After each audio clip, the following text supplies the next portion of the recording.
All right, so today, let's dive into something we usually try to avoid: pain. We tend to see it as the enemy, but what if there's a different way to think about it? Especially when it comes up during meditation. Yeah, it's fascinating, isn't it? How we just label pain as purely negative. The excerpt we're looking at today, though, it suggests a whole new approach, especially when it comes up in our meditation practice. That's exactly what we're going to be unpacking today. This excerpt gives us 3 steps for working with pain during meditation. And don't worry, it's not about becoming like a pain-tolerant superhero or anything like that. No, not at all. The source is clear that, pain during meditation is normal. Doesn't mean you're messing up, and it shouldn't make you quit. In fact, if it fades after you're done, it's probably not a sign of injury. Okay, so it's like muscle soreness after a workout. Proof that you challenge yourself. I like that. Exactly. So no need to panic when pain shows up. But what then? The source says early on you acknowledge it, but shift focus to comfortable breath sensations. What exactly does that mean for someone who's new to this? Well, that's where the perspective shift begins. Think of it like this: you're training your mind to hang out with, like a pleasant sensation, instead of getting hooked by the discomfort.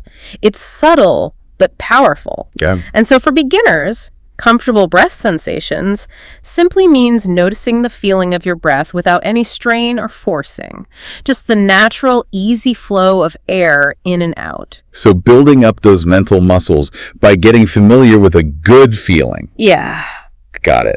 This sets the stage for the 3 steps, right? Right. The first step is all about not engaging directly. Hold on, don't engage. How do you not engage with something that's literally bugging you? Well, the source is, this is a great metaphor for this. Imagine a rotten spot on an apple, right?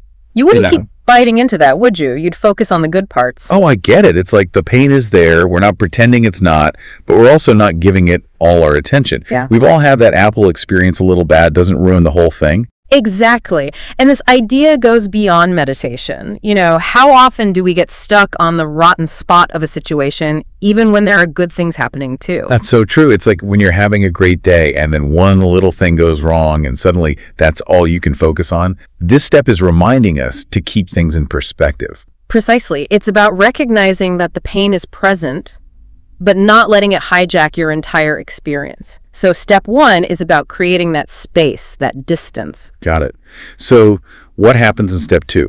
We move from observation to action. Step 2 is where we get a little more active. The source calls it breathing through it. Okay, so not just noticing our breath, but actually using it. How does that work? Wouldn't focusing on the pain just make it worse? That's a common concern. But the idea is to use the breath to soften any tension you might be holding around the pain. It's subtle, but we often clench up unconsciously, making things more intense. Oh, like when you hold your breath if you're nervous, it makes everything feel amplified. Exactly. So once you're settled with your breath, you gently guide those comfortable sensations towards the area where you feel the pain.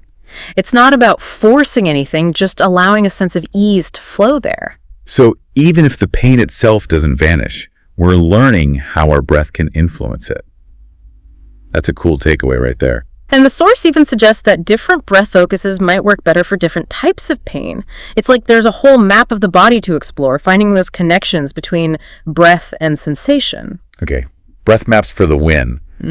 But before we get too carried away, what about step 3? This is where things get really interesting, right? This is where it gets really fascinating. Step 3 is about investigating the pain, but only if your concentration is strong enough at that point. Okay. And the way we investigate is by asking it questions. Wait, seriously?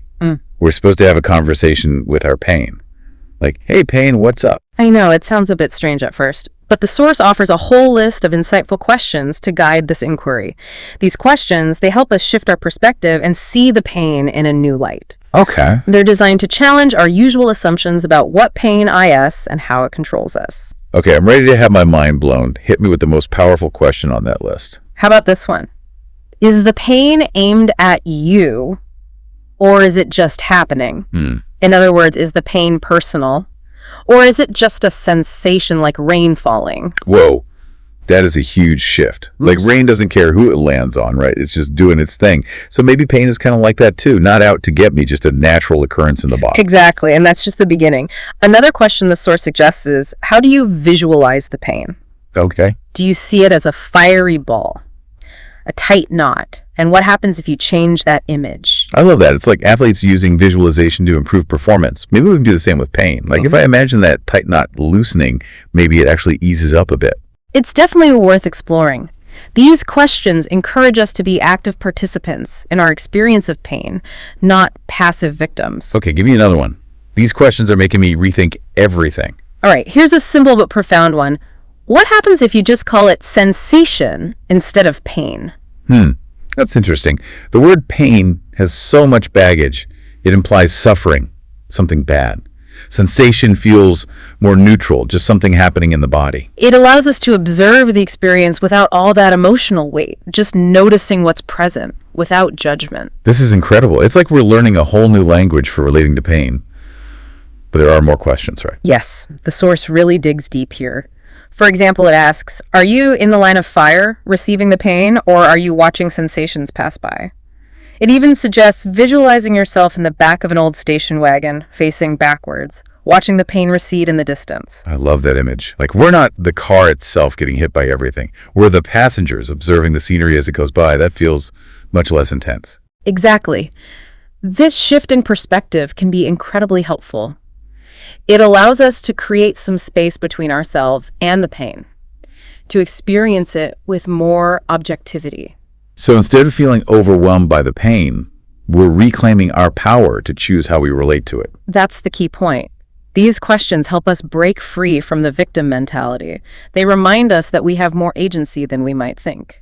I'm already feeling more empowered just by thinking about these questions. It's like instead of being bombarded by pain, we can actually engage with it curiously and learn from it. But with all these questions swirling around, what's the underlying goal here? What are we hoping to discover? So I've talked about like shifting perspective, but how do we actually do that? It feels kind of abstract. The source has all these questions, but how do they work in real life? That's where the rubber meets the road, right? It's one thing to understand the concept, but how do we actually 𝙀𝙀𝙖𝙞 it when the pain is like flaring up? This source is great, though, because it gives us these questions as like tools, not just abstract ideas. Okay, so let's take one of those questions and really break it down. Which one feels most like practical to you? I think the one about location is really powerful. The source asks, on which side of the pain do you feel you're located? It even suggests experimenting with visualizing yourself below the pain instead of above it. Whoa, below the pain. That's a wild thought. Why would we even try that? Well, it challenges that default mode of like fighting against the pain, always trying to push it away. Imagine if you could just shift your position mentally and see the pain as something separate from you. So changing our relationship to the pain instead of being in constant battle, like if I'm underneath it, maybe it feels less like it's crushing me. Exactly. And that can open up space for curiosity and even compassion. We start to see the pain as a temporary visitor, not a permanent resident of our being. Okay, that makes sense. But isn't there a risk of just ignoring real problems if we get too good at, mentally repositioning ourselves? That's a great point. And the source isn't advocating for ignoring pain altogether, right? This is about changing our mental and emotional response to it, not pretending the physical sensations aren't there. It's about reducing the suffering on top of the pain. Got it. So it's not a denial tactic, more like building resilience, maybe. Exactly. And the source takes it even further with another question. It asks, is the pain really where you think it is? For instance, if you feel pain in your stomach, what happens if you tell yourself it's in your back instead? Whoa. That's getting into some serious mind games. But I guess it's about challenging those assumptions we have about pain. Maybe our minds create like fixed locations for it, but in reality, it's much more fluid than that. Exactly. That fluidity is something the source really emphasizes. It says that we tend to think of pain as solid, like a rock in our body, but that makes it feel permanent and overwhelming. What if instead we saw it as a collection of sensations, constantly changing? So recognizing the impermanence, the ever-changing nature of the pain, that could be helpful because then it's not this big scary thing. It's more like a wave that will eventually crest and recede. Exactly. And recognizing that impermanence can be incredibly liberating. It helps us let go of that fear and resistance and just be present with whatever is happening in this moment. It's like instead of wrestling with the pain, we're learning to dance with it. There's more grace in that. And maybe even some joy in the movement. I love that analogy. And throughout this whole deep dive, I keep coming back to this idea.